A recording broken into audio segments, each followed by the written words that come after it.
Halo semuanya. Pernah nggak sih kalian dengar omongan kayak gini? Halah, kakek gue ngerokok 2 bungkus sehari, tapi umurnya sampai 90 tahun tuh. Atau, tetangga gue atlet nggak ngerokok, malah kena penyakit jantung.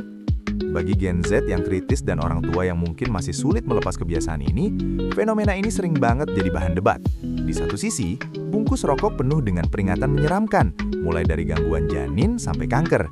Tapi di sisi lain, kenyataan di lapangan seringkali menunjukkan hal yang berbeda. Kok bisa ada orang yang tetap sehat meskipun paru-parunya terpapar asap tiap hari? Kita perlu jernih melihat ini. Penyakit itu jarang banget datang dari satu faktor tunggal. Bayangkan, tubuh kita itu seperti sebuah benteng. Rokok memang salah satu penyerang benteng tersebut, tapi bukan satu-satunya. Banyak orang yang tidak merokok, tapi bentengnya roboh, alias jatuh sakit. Kenapa? 1. Pola makan.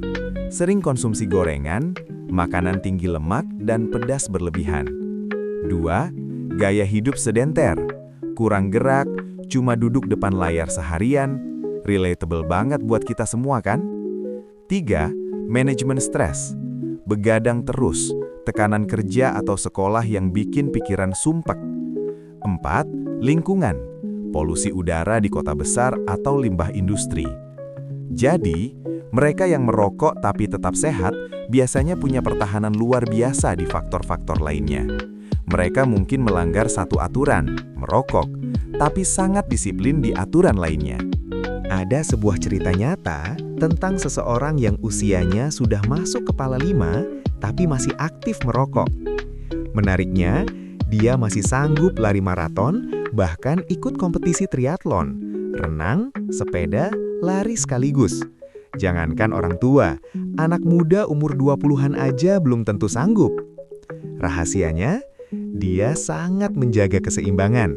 Saat mau ada kompetisi, dia akan stop merokok total untuk menjaga performa paru-parunya. Setelah selesai, mungkin dia kembali merokok, tapi dia mengimbanginya dengan asupan nutrisi tinggi dan olahraga yang luar biasa berat. Intinya, tubuhnya punya kapasitas untuk membersihkan diri lebih cepat karena metabolisme yang tetap terjaga lewat olahraga ekstrim tadi. Tapi, ini bukan berarti kita disarankan meniru ini ya. Ini hanya menjelaskan kenapa fisiknya tidak langsung ambruk. Kenapa berhenti merokok itu susah banget? Terutama buat para orang tua atau teman-teman yang sudah kecanduan. Banyak yang bilang kalau nggak ngerokok saya malah stres, pusing, nggak bisa mikir. Ini karena otak kita sudah terbiasa dengan asupan zat tertentu, seperti nikotin. Saat tiba-tiba dihentikan, otak akan protes. Selain itu, dosis sangat menentukan. Ada perbedaan besar antara orang yang merokok 1-2 batang sehari saat santai dengan orang yang merokok 4-5 bungkus karena stres. Kalau sudah kayak kereta api yang nggak berhenti keluar asap, organ tubuh manapun pasti akan cepat lelah.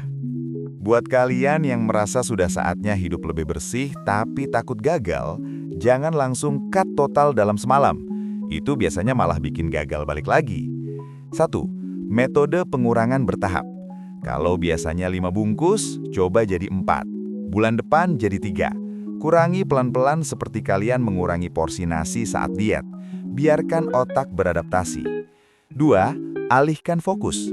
Saat merasa stres dan ingin menyalut rokok, coba cari kegiatan pengganti yang seru. Bisa main game, olahraga bareng komunitas, atau sekedar jalan santai. 3. Cari komunitas positif. Lingkungan sangat berpengaruh. Kalau nongkrongnya bareng orang-orang yang juga lagi berjuang hidup sehat, semangatnya akan nular. Jadi, jawaban kenapa ada perokok yang tetap sehat bukan karena rokoknya aman, tapi karena faktor pendukung kesehatan lainnya yang masih sangat kuat. Namun ingat, kita nggak pernah tahu kapan benteng pertahanan tubuh kita mencapai batasnya. Sayangi tubuh kalian bukan cuma buat sekarang, tapi buat investasi masa tua nanti, supaya tetap bisa main sama cucu dengan nafas yang lega. Gimana menurut kalian? Punya pengalaman serupa tentang perokok yang panjang umur? Yuk diskusi di kolom komentar. Jangan lupa like dan share video ini ke orang tua atau teman kalian yang butuh denger ini. Sampai jumpa di video berikutnya. Salam sehat dan luar biasa.